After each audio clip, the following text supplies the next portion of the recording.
sábado, dia 8 de novembro de 2025. Sejam todos muito bem-vindos, meus amigos, a mais um vídeo do canal Terra Brasilis News. Espero estar encontrando a todos muito bem e espero também que o povo do Paraná e de Santa Catarina se sintam aí confortados com os nossos desejos de boa sorte e recuperação por conta aí do ciclone tropical, tornado, que arrasou a cidade de Rio Bonito do Iguaçu, lá no Paraná, também passando por Santa Catarina, nas cidades de Dionísio Cerqueira, Xanxerê, Faxinal dos Guedes. Ou seja, é lamentável a gente saber que uma parte da população está sofrendo com esse tipo de problema. E desejamos aí toda a sorte do mundo a eles, né? Agora, o que não está nada bom é o ritmo acelerado da Suprema Corte, que, como todos vocês viram ontem, por unanimidade da primeira turma, recusou os recursos apresentados pelo nosso presidente Jair Bolsonaro, né? Eles selaram mais uma vez um capítulo dessa longa batalha jurídica travada aí pelo nosso presidente de uma forma até alucinada, porque desde o início ele mesmo, eu tenho certeza, já sabia das intenções do Supremo, qual seria, daquele ministro em especial, e portanto um sofrimento interminável. E claro, por uma decisão, então eles rejeitaram o recurso apresentado pelo nosso presidente, o chamado embargos de declaração, né? Que é um instrumento que não buscava reverter a pena sofrida, mas serviria para mostrar supostas omissões, contradições ou erros nos processos, né, que poderiam alterar ao menos o tempo de prisão que foi decretado por eles. Ou seja, a depender do que está acontecendo e pela forma acelerada como o Supremo agiu, até porque esses embargos era para ser julgado somente a partir da próxima semana, se não me falha a memória, dia 14, dia 15, mas foi julgado ontem. Toda a pressa, digamos, fundamental para que eles possam, quem sabe, colocar o nosso presidente atrás das grades antes do Natal. Bom, para nós, bolsonaristas, claro que é uma situação lamentável, triste, inaceitável, de difícil consolo, até porque nós sabemos que se trata de perseguição pura, bem diferente quando você sabe que a pessoa cometeu graves erros. Aí você ameniza, você pensa, bom, ele fez isso, fez aquilo, tem que pagar. Agora, quando a pessoa não fez nada, realmente é difícil você aceitar. É uma comparação muito triste, mas é igual quando uma pessoa simplesmente desaparece e a família não sabe do paradeiro. Não sabe se está vivo, se está morto. É uma angústia interminável. Mas enfim, com a rejeição então desse recurso, ficou mantida a condenação que atribui a Jair Bolsonaro 27 anos e 3 meses de prisão por supostos crimes ligados à tentativa de golpe de Estado. Uma acusação que até hoje carece de elementos concretos, provas materiais e principalmente provas documentais para corroborar aquela suspeitíssima delação premiada do Mauro Cid, né? Que até hoje vive aí uma contradição tremenda com o que fez, com o que falou, e agora está já usufruindo de liberdade sem o uso de tornozeleira eletrônica. Muito bem. Enquanto isto, a tal pauta da anistia que todos aguardavam, ansiosos, um projeto de lei que poderia, de uma certa maneira, amenizar a situação não somente de Jair Bolsonaro, como também de todos aqueles que estão presos de forma injusta, da mesma forma, inadequada, indevida, inconstitucional. Esse projeto de anistia entrou na gaveta do esquecimento da Câmara dos Deputados de Hugo Mota. E até conseguiram, inclusive, fazer com que a população esquecesse deles por um tempo. Parece que todo mundo esqueceu do Hugo Mota por ter executado um serviço. Né? Missão dada, missão cumprida. Me deixem quieto, que eu não coloco esse projeto para andar. E aí, tentar o tal projeto de dosimetria, que também ganhou vento.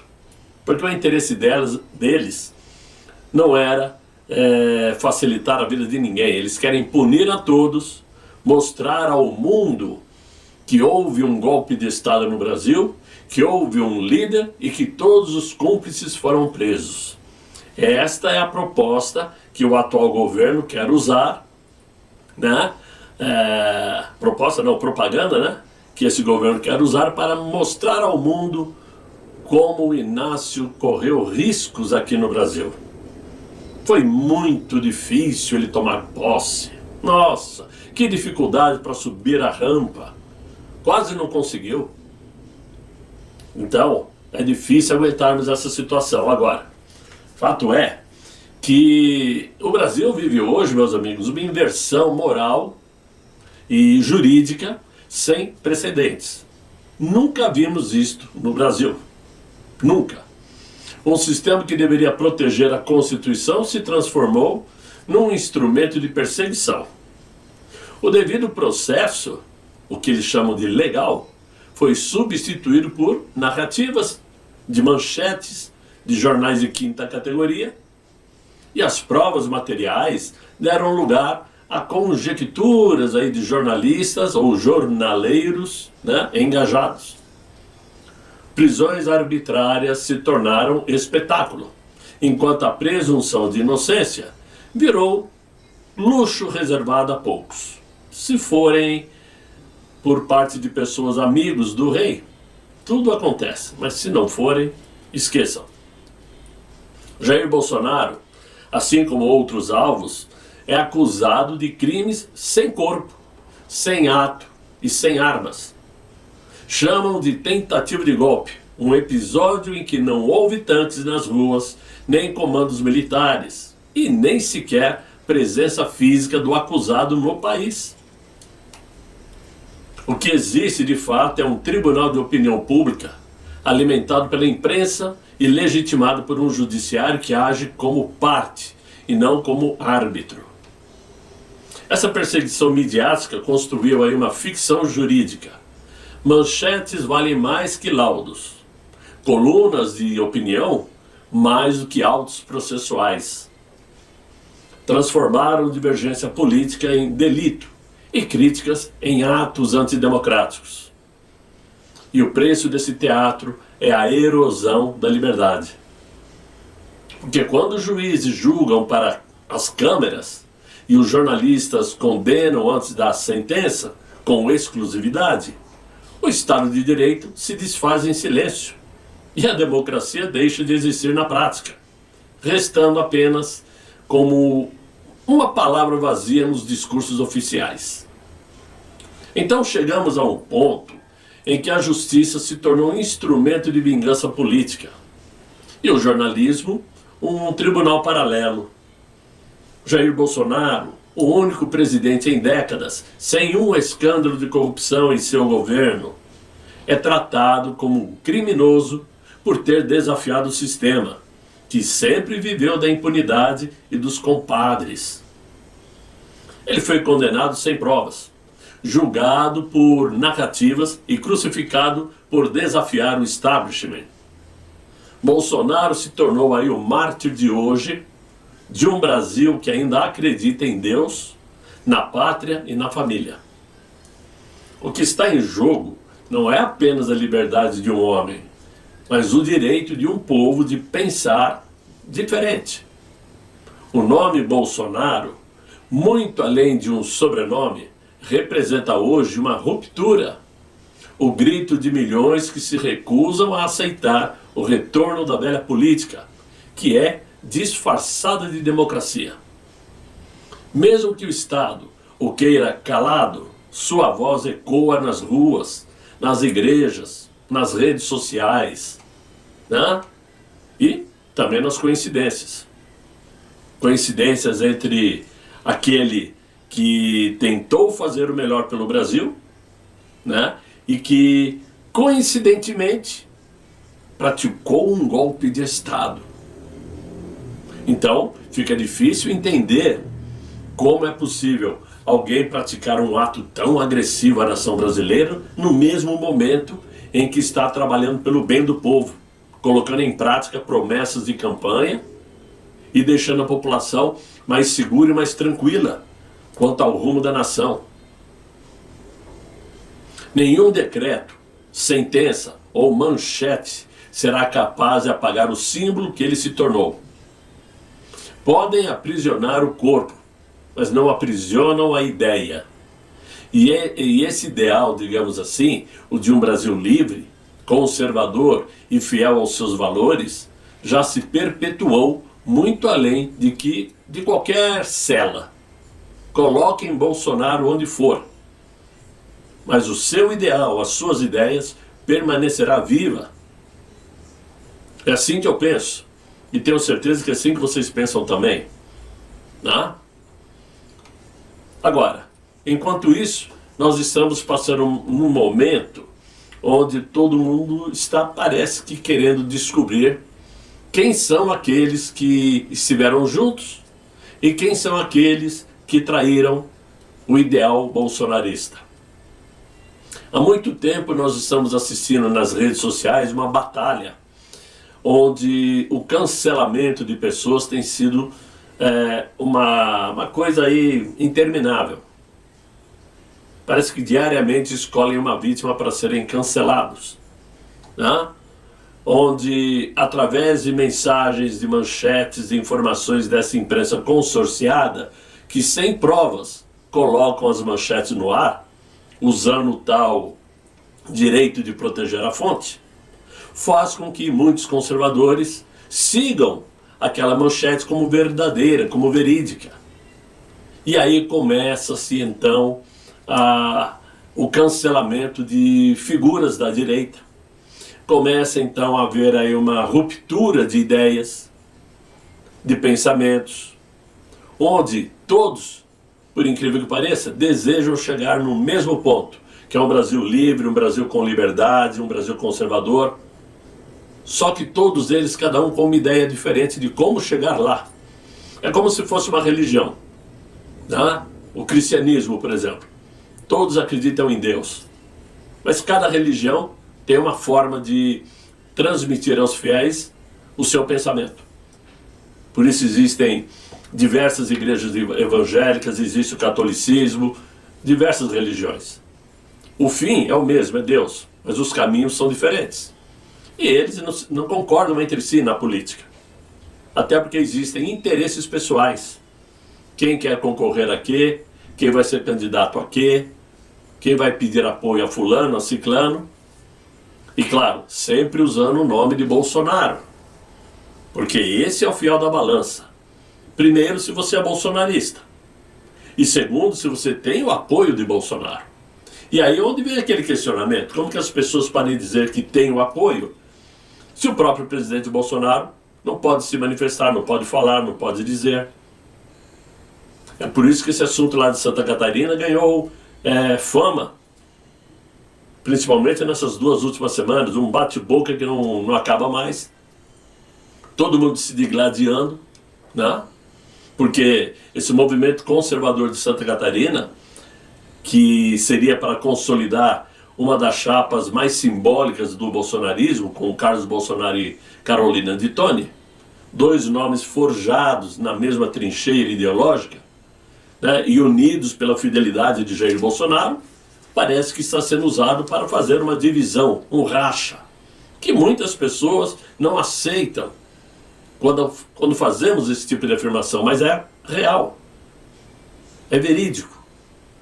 Esse acordo costurado com o aval do Jorginho Melo, o próprio presidente Bolsonaro, representava mais do que uma aliança eleitoral. Era um gesto estratégico para fortalecer o bloco conservador no Senado e manter viva a coerência política que sempre caracterizou o movimento. Quando a deputada estadual Ana Campagnolo veio na contramão dessa construção, se opondo publicamente à candidatura de Carlos Bolsonaro, ela não apenas expôs divergências internas, mas ofereceu munição para a esquerda. E a imprensa militante, sempre ansiosa por retratar o bolsonarismo como um campo dividido, deitou e rolou. O momento pedia unidade, não protagonismo individual.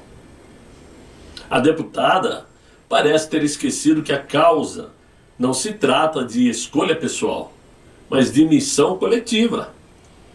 Sua postura enfraquece o pacto conservador e reabre feridas de um eleitorado que, cansado de traições, agora está exigindo coerência. Quando alguém rompe um acordo firmado pelo próprio presidente Jair Bolsonaro, rompe também com o princípio de lealdade que sustenta o movimento. A verdadeira direita não se constrói em cima de disputas internas, mas sobre a convicção de que sem unidade o sistema volta a vencer. E que sirva de exemplo o ato da deputada Júlia Zanatta, que abriu mão de concorrer ao Senado a pedido de Jair Bolsonaro, valorizando muito mais a causa do que o efeito. Esse é um exemplo a ser seguido, porque de resto nós temos que lamentar tanta divisão entre pessoas que se dizem direita conservadora e que dizem ter o apoio de Jair Bolsonaro. É uma situação complicada e perigosa, porque isso vai deixando vácuos. E conforme o tempo vai passando, nós vamos percebendo que não se cria uma linha de raciocínio, uma meta de trabalho para chegarmos em outubro do ano que vem e termos um resultado expressivo como desejamos, como sonhamos. Porque, infelizmente, conseguiram colocar um cadeado na boca de Jair Bolsonaro, tiraram a figura de Bolsonaro de cena, calaram o mito, e ele não pode mais se expressar como costumeiramente fazia para dar o norte para os conservadores, que agora sem ele parece que estão todos aí descendo a ladeira sem freio, todos meio que desembestados, sabendo que vai chegar lá embaixo, não sabem que condições, porque não está havendo uma união. Muitas figuras proeminentes da direita que deveriam estar trabalhando para unificar os conservadores e para dar um norte nessa disputa política, parece que desapareceram, sumiram do mapa. Eu não quero citar nomes para não criar ranço a ninguém, mas tem pessoas muito importantes do grupo bolsonarista que estão calados, que não se manifestam, não abrem a boca, não dão um rumo, não dão um sinal. E só aparecem para dar opiniões sobre assuntos que não tem nada a ver. Eu não vejo mais os parlamentares brigando pelo projeto da anistia. Não estão brigando, estão aceitando as coisas como está caminhando. Parece que deixaram de lado. Não estão brigando nas redes, brigando no parlamento brasileiro para tentar impedir uma prisão de Jair Bolsonaro, por exemplo. Estão todos muito quietos, pensando que está chegando o final do ano, mais um pouquinho aí, mais um mês aí entram em recesso parlamentar, só voltam em 2026, vão ficar calados e sumidos nesse meio tempo, né? Para depois voltarem já prontos, pensando nos pleitos de outubro de 2026. Me desculpem, a política brasileira está perdida, nós sabemos disso. Só que tem uma coisa, não é porque tudo parece cinzento à nossa frente, não é por conta disso nós vamos abrir mão e jogar tudo fora, esquecer tudo que já foi feito até hoje para atingir nosso objetivo, que é primeiro tentar trazer de volta o nosso presidente, que foi arrancado sim de sua cadeira, e segundo, para desmontar todo esse plano ideológico criado pelo PT, que está sendo perpetuado pelo Inácio.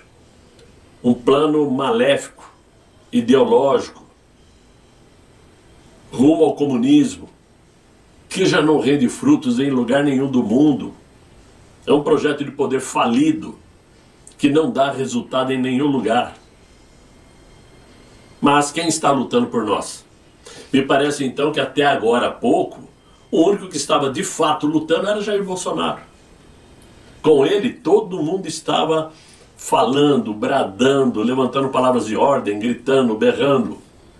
Bastou prender Jair Bolsonaro, parece que todo mundo ficou mudo.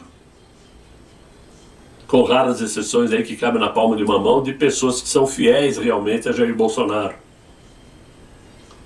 Então é triste a gente estar passando por isso, e num momento como esse surgir uma picuinha em Santa Catarina, porque alguém não gostou que o Carlos Bolsonaro vai tentar sair candidato ao Senado pelo estado catarinense, coisa que estava combinado previamente entre Jair Bolsonaro e Jorginho Leite. Carlos Bolsonaro não caiu lá de paraquedas porque quis. Isso foi um acordo. Foi um acordo entre Bolsonaro e Jorginho Melo. Teve até uma pessoa aí que, me desculpe o termo, um idiota, né? Pô, por que o Carlos Bolsonaro então não tenta sair candidato para um estado aí, que nem o Ceará, algum estado do Nordeste? Olha o pensamento de um indivíduo que fala uma bobagem desta.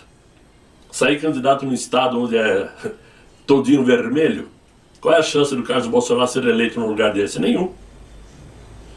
No Rio de Janeiro não pode disputar voto com o próprio irmão, que é o Flávio Bolsonaro, que vai tentar a reeleição. Em São Paulo, a princípio, uma vaga é de Eduardo Bolsonaro, não sabemos se vai ser ou não, ou caso ele vá tentar a disputa pela presidência do Brasil, São Paulo terá outro candidato indicado, né, sumariamente pelo Jair Bolsonaro, alguém de direita, porque se não tivesse uma outra opção, possivelmente Carlos viria para São Paulo. Mas a opção é o Eduardo, então também não pode vir disputar voto com o Eduardo aqui em São Paulo. Por isso foi escolhido Santa Catarina. Mas, independente disso, essas picuinhas têm que parar, têm que acabar, para não esvaziar de vez um ímpeto dos conservadores, não é? Então, meus amigos, é o que eu tinha para vocês nesse vídeo de hoje. Eu espero que vocês tenham gostado. Eu sei que o canal está definhando, os seguidores estão desaparecendo, os views estão sumindo, mas isso não me faz pensar em parar, muito pelo contrário. Eu insisto, continuo insistindo, e espero que vocês me ajudem colaborando aí, deixando os likes, se inscrevendo no canal e convidando os amigos para me acompanharem aqui também, ok? Por hora, desejo que vocês tenham um excelente final de noite, muito bom descanso, e até amanhã, se Deus quiser, e Ele há de querer. Fiquem bem, fiquem com Deus. Tchau, tchau.